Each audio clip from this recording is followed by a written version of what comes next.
Ayaw ko man nandito.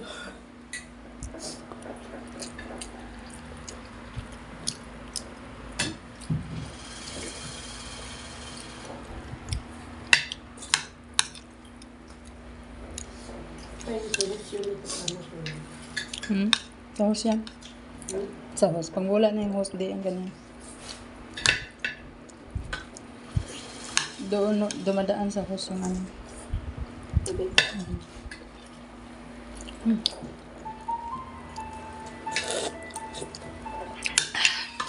Init. Sabi sa ba? Tapos dagdagan na kanin. Ha? Daming grocery doon. Kompetensya. Luya. Ang dami. Ang dami ng ano.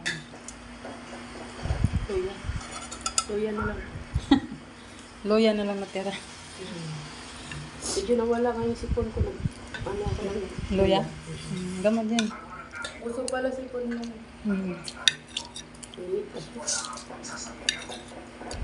Sa Pampanga raw umuulan na.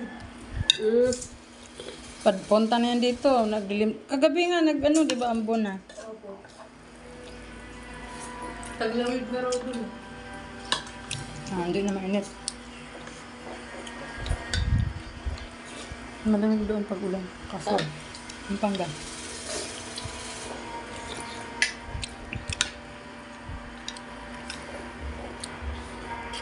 Pag mainit dun, sobrang init. Pag malamig, sobrang lamig. Nakakaginaw.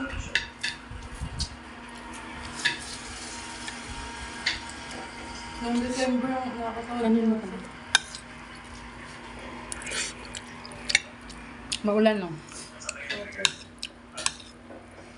Pag February mo, sobrang lamig sa Pampanga. February? Ang lamig. Pati January. Lapit lang kasi dun sa ano. Lapit lang dun sa ano. Bagyo. Ilang oras na lang doon eh, pag doon ka sa Pampanga manggaling. Opo. 2 hours na yata, no? 2 hours pa mo.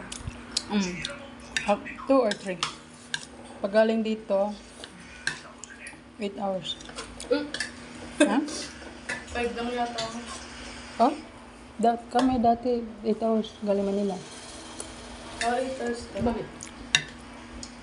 Baka marami yung stopover. Kumakain. Kaya, banding muna.